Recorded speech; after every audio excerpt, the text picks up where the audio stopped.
ಪ್ರಧಾನ ಕಾರ್ಯದರ್ಶಿ ಮಾತಾಡ್ತಾ ಇದ್ದೀನಿ. ಗುಲ್ಜಾರ್ ಬಾನು ಅಂತ ನನ್ನ ಹೆಸರು. ಸೊ ನಮಗೇನು ಅಂದರೆ ಕೇಂದ್ರ ಸರ್ಕಾರದ ನೀತಿಗಳ ವಿರುದ್ಧವಾಗಿ ನಾವು ಹೋರಾಟ ಮಾಡ್ತಾ ಇದ್ದೀವಿ. 2018ರಿಂದ ಕೇಂದ್ರ ಸರ್ಕಾರ ಅನುದಾನ ಕಡಿತ ಮಾಡಿದೆ. ಎರಡನೇದು ಏನು ಕೂಡ ನಮಗೆ ಅಮೌಂಟನ್ನು ರಿಲೀಸ್ ಮಾಡಿಲ್ಲ, ಅಂದರೆ ಪೇಮೆಂಟ್ ವೇತನ ಏನು ರಿಲೀಸ್ ಮಾಡಿಲ್ಲ.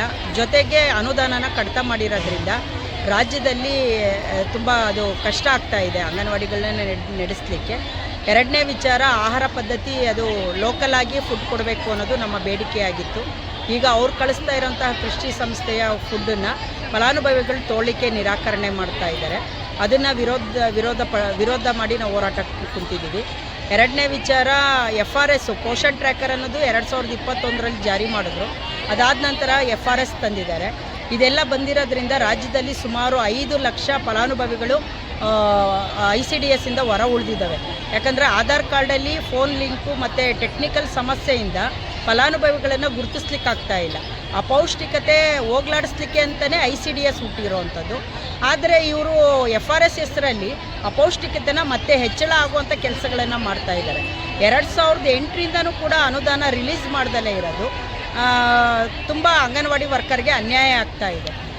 ಯಾವಾಗಲೂ ಕೂಡ ಅನುದಾನನೇ ಇಲ್ದಲೆ ಮತ್ತು ನಮಗೆ ವೇತನನೇ ಇಲ್ದಲೆ ಎಲ್ಲ ಕೆಲಸಗಳನ್ನು ಬಿಟ್ಟಿಯಾಗಿ ಮಾಡಿಸ್ಕೊಳ್ಳುವಂಥದ್ದು. ಇವತ್ತು ಅಂಗನವಾಡಿಯವರು ಬರೀ ICDS ಒಂದೇ ಅಲ್ಲ, ಬೇರೆ ಇಲಾಖೆಯ ಕೆಲಸಗಳನ್ನು ಮಾಡ್ತಾಯಿದ್ದಾರೆ. BLO ಇರಬಹುದು, ಸಮೀಕ್ಷೆಗಳು ಇರಬಹುದು, ಯಾವುದೇ ಸರ್ವೆ ಕೊಟ್ಟರೂ ಕೂಡ ಅಂಗನವಾಡಿ ವರ್ಕರ್ಸ್ ಕಡೆಯಿಂದನೇ ಮಾಡಿಸ್ತಾರೆ. ಯಾಕಂದರೆ ಅವ್ರ ಸಮುದಾಯದಲ್ಲಿ ಕೆಲಸ ಮಾಡ್ತಾ ಇರೋದ್ರಿಂದ ಅವ್ರಿಗೆ ಬೇಗ ಆ ಗ್ರಾಮದ ಪಕ್ಷಿ ನೋಟ ಸಿಗುತ್ತೆ ಅನ್ನೋ ಒಂದು ಕಾರಣಕ್ಕೆ ರಾಜ್ಯ ಸರ್ಕಾರದಿಂದ ನಿಮಗೇನು ಸೌಲಭ್ಯ?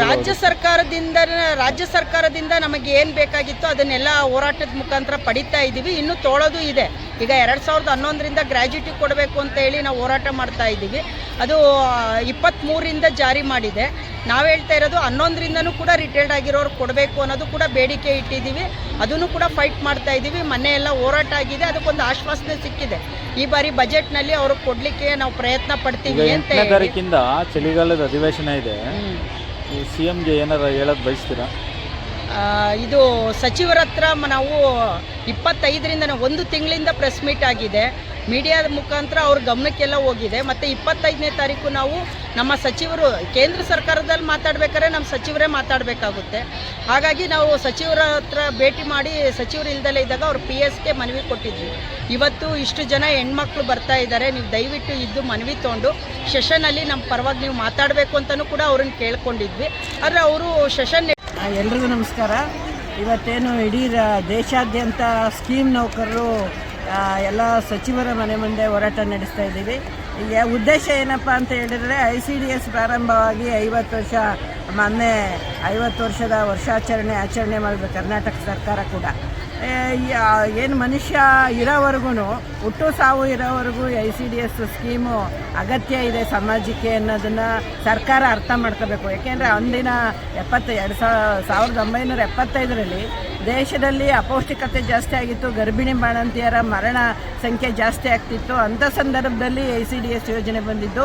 ಅಂಥ ಮಹತ್ತರವಾದಂಥ ಮಾನವ ಸಂಪತ್ತನ್ನು ಅಭಿವೃದ್ಧಿ ಮಾಡುವಂತಹ ಒಂದು ಯೋಜನೆ ಅಂಗನವಾಡಿ ಮತ್ತು ಶಾಲೆಗಳು.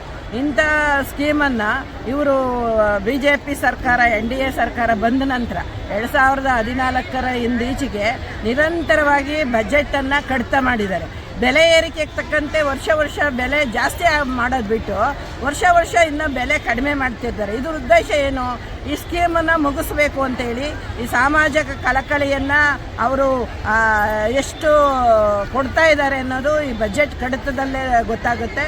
ಇವತ್ತು ನಮ್ಮ ಕಾರ್ಯದರ್ಶಿಗಳು ಮಾತಾಡ್ದಂಗೆ ಅಂಗನವಾಡಿ ನೌಕರರಿಗಿರ್ಬೋದು, ಬಿಸಿ ಊಟದ ನೌಕರರಿಗಿರ್ಬೋದು, ಕೆಲಸ ಹೆಚ್ಚು, ಕೆಲಸ ಜಾಸ್ತಿ, ಕೂಲಿ ಕಡಿಮೆ.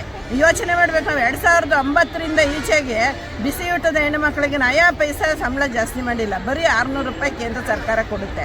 ಇವತ್ತು ಅವರು ಅವ್ರ ಮನೆ ನಾಯಿ ಒಂದು ದಿವಸಕ್ಕೆ ಬಿಸ್ಕೆಟ್ಗೂ ಸಾಕಾಗಲ್ಲ. ಇನ್ನು ಅಂಗನವಾಡಿ ವರ್ಕರ್ಗೆ 2018ರಿಂದ ಒಂದು ನಯಾ ಪೈಸೆ ಸಂಬಳ ಜಾಸ್ತಿ ಮಾಡಿಲ್ಲ. ಯೋಚನೆ ಮಾಡಬೇಕು. ಬೆಲೆ ಏರಿಕೆ ಇವ್ರು ಬಂದಾಗಿಂದ ಎಷ್ಟು ಬೆಲೆ ಏರಿಕೆ ಆಗಿದೆ.